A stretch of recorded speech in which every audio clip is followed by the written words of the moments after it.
Something interesting is happening. Men are walking away from traditional relationships in record numbers. And the response panic, anger, and endless articles asking, "Where have all the good men gone?"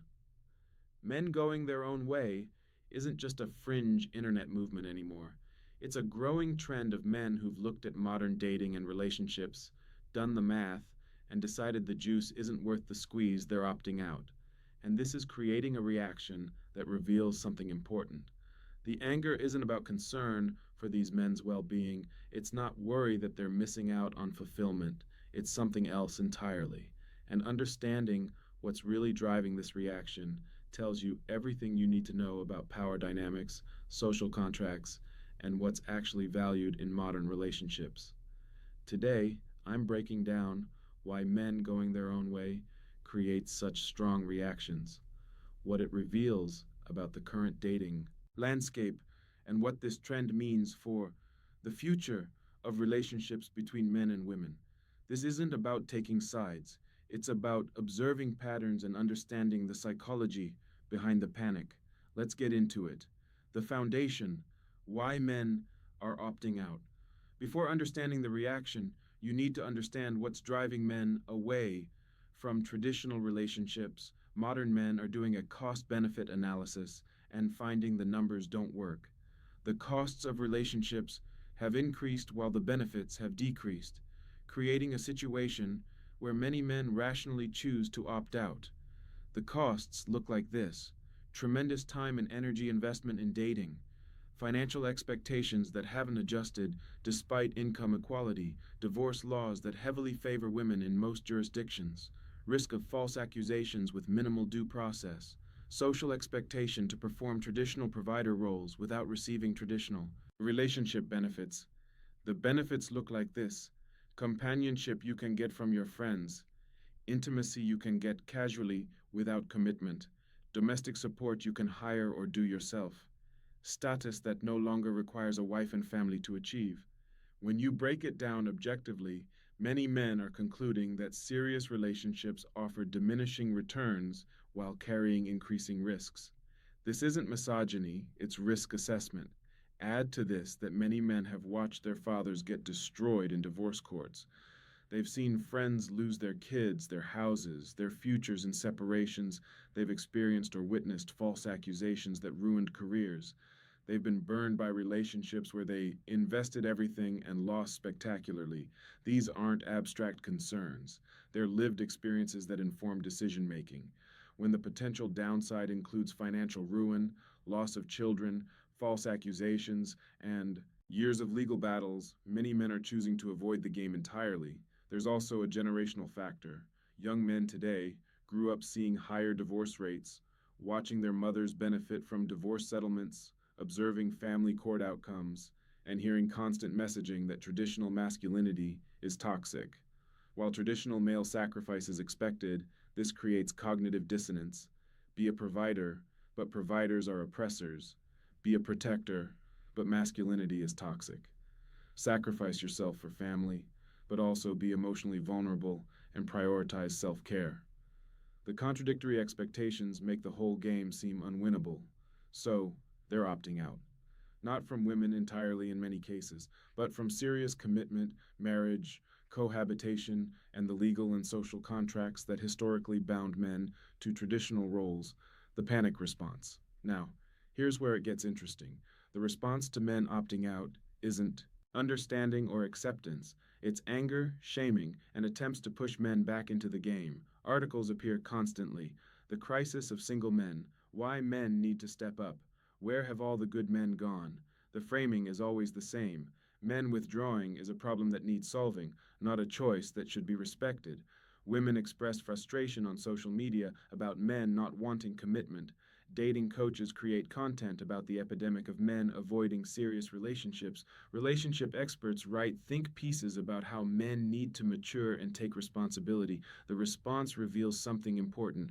Women in society generally are uncomfortable with men having the option to opt out. There's an expectation that men should participate in relationships on terms that work for women, and men refusing this is treated as failure rather than choice. Think about the language used. Men who go their own way are called immature, selfish, commitment, phobic, damaged, or radicalized. The assumption is that their choice to opt out must stem from personal failure rather than rational calculation. Compare this how women's choices are treated. When women delay marriage or choose careers over family, it's celebrated as empowerment. When women have standards and refuse to settle, it's framed as self respect. But when men make similar calculations and choose themselves, it's a crisis requiring intervention.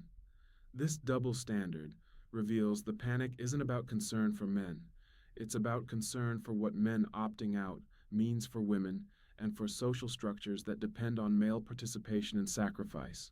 The panic intensifies because, unlike previous generations, where men who didn't marry were social outcasts, modern men can have fulfilling lives without traditional relationships. They can have social status, casual intimacy, comfortable living situations, purpose. Through work and happiness, through hobbies and friendships, this makes opting out viable in ways it never was before, and that viability threatens arrangements that benefited from men having no good alternative to committing in what's really being lost. To understand why the reaction is so strong, you need to understand what women and society lose when men opt out at scale. Women lose access to men's resources. Throughout history, women benefited from men's higher earning capacity through marriage. Even now, with more women working, men still out earn women in most relationships and marriages. When high-earning men refuse to commit, women can't access that earning differential through relationships. Women lose relationship security. Historically, men competed for women's attention and commitment, giving women choice and leverage.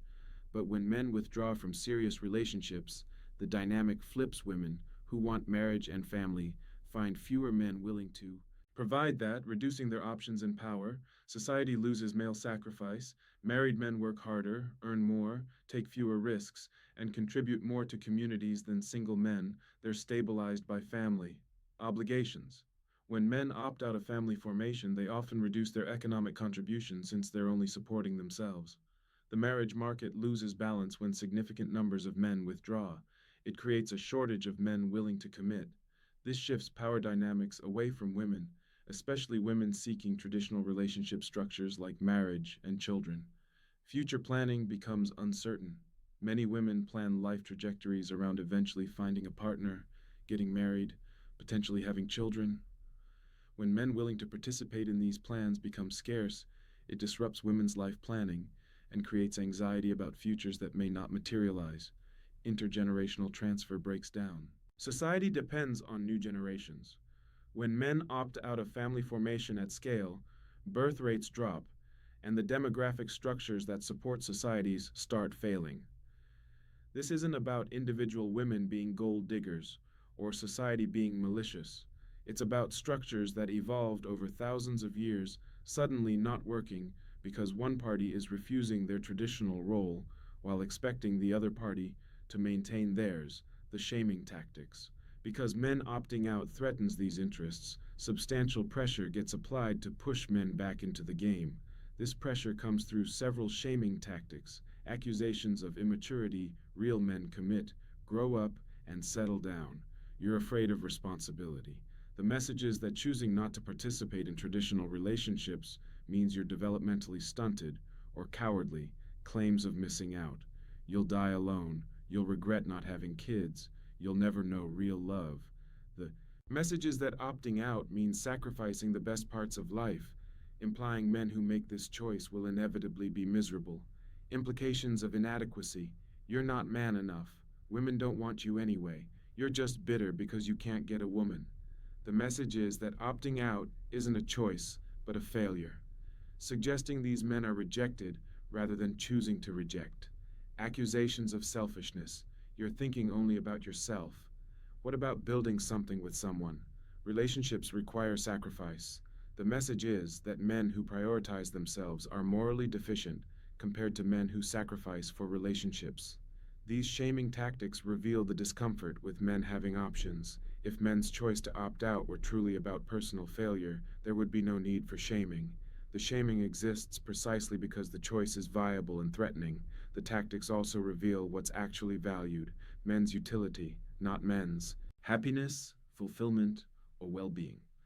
Their utility as providers, protectors, and partners. The panic about men opting out is panic about losing access to that utility.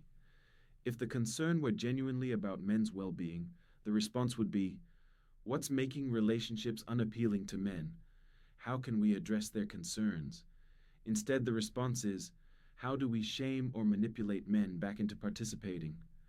This difference in approach reveals that the panic isn't empathetic, it's strategic. It's about maintaining a system that benefits from male participation, regardless of whether that participation benefits the men involved. The power dynamic shift. What really drives the panic is this. Men opting out represents a massive shift in sexual and relationship power dynamics. Historically, men competed for women's sexual and romantic attention. Women were the selectors, men were the competitors. This gave women substantial power to set terms, have standards, and choose from multiple options. But this dynamic depended on men wanting what women controlled badly enough to compete on women's terms. Marriage, monogamy, family formation, empire. Men participated in these structures because they were the only path to consistent access to sex, companionship, and family. Technology and social changes have disrupted this. Men can get sex through dating apps or casual relationships without commitment. They can get companionship through friends. They can get domestic comfort through modern conveniences. They can find purpose through work or hobbies. They can have social status without wife and kids. When men no longer desperately need what only serious relationships provided, the power dynamic shifts. Women who want commitment find fewer men willing to provide it on traditional terms. The sexual marketplace rebalances in ways that benefit men with options, while leaving women wanting commitment with fewer options. This is especially pronounced at different life stages. Young women have abundant options and power, but many women who delay marriage for careers or other priorities find that by their 30 seconds, the men they now want to settle with have options and aren't eager to commit. These men watched women choose other guys in their 20 seconds. They built themselves up through their 30 seconds. Now they're established and have leverage. Why would they immediately commit to women who wouldn't have chosen them a decade earlier? This reversal of power creates frustration. Women who are used to being pursued find themselves needing to pursue women who are used to setting terms, find men unwilling to accept those terms. Women who planned on marriage and family find men who are content with casual or no relationships. The panic is about this loss of control. When men withdraw, women lose the power that came. From men wanting relationships badly enough to accept unfavorable terms. If men don't want relationships or only want them on equal terms, where's the leverage? The marriage strike reality. Let's be specific about what men are calculating when they consider marriage versus staying single. Marriage offers companionship, regular intimacy, share or household, potential family, social status in some communities, partnership through life's challenges, marriage risks, 50% divorce rate with 70% of divorces initiated by women. Divorce means potential loss of half of assets, ongoing alimony payments, limited time with children, years of legal battles, significant attorney fees, damaged credit, potential false accusations, and social stigma despite being the one left. For many men, especially those with significant assets or earning potential, the risk-reward calculation doesn't justify marriage. The downside is catastrophic while the upside is available through other means. This is especially true for successful men. The more a man has built, the more he has to lose in divorce. The more attractive he is in the dating market, the less he needs commitment to have companionship and intimacy. The calculation increasingly favors staying single or having long-term relationships without legal marriage. Women's response reveals frustration with men having this option. When men with resources refuse to share them through marriage, women lose access to those resources. When high-value men refuse to commit, women seeking commitment have fewer options, but shaming these men as afraid of commitment ignores the rational basis for their decision. They're not afraid, they've assessed the risks and decided against participation. That's not fear, That's wisdom. The panic about marriage rates declining is panic about men refusing to take on risks and obligations that benefit others more than themselves, society. Benefited from married men working harder and earning more to support families. Women benefited from access to men's resources through marriage. When men refuse these arrangements, those benefits disappear. The future implications. This trend isn't reversing, it's accelerating, and the implications are significant. Birth rates continue declining in developed countries. This creates a demographic crisis where societies have more elderly than young people, straining social support systems designed for growing populations. Marriage rates continue dropping. This changes family structures, reduces household formation, impacts housing markets, and shifts how wealth transfers between generations. Women's life planning requires adjustment. The expectation that a suitable partner will appear by 30 is no longer reliable. Women need backup plans for financial independence, potential solo parenthood, or acceptance of different relationship. Structures. Men's life trajectory becomes less standardized without the pressure to marry and support families. Men follow more diverse paths. Some focus intensely on careers, others pursue hobbies and passions, some travel extensively. The one-size-fits-all path of marriage and family becomes one option among many relationship structures evolve. Traditional marriage declines while alternative arrangements increase. Long-term relationships without legal marriage, open relationships, solo polyamory, intentional communities, and other structures that meet needs without traditional commitment. The sexual marketplace rebalances. As men with options refuse to settle down, women face increased competition for commitment from men willing to provide it. This reverses dynamics that historically favored women. Society adapts or declines. Either social structures adjust to these new realities by addressing men's legitimate concerns about relationships, or societies that don't adapt face demographic collapse. The panic is about recognizing these implications and not liking them. But panic doesn't solve underlying issues. Understanding and addressing why men are opting out might, though that would require acknowledging men's concerns as legitimate rather than dismissing them as immaturity.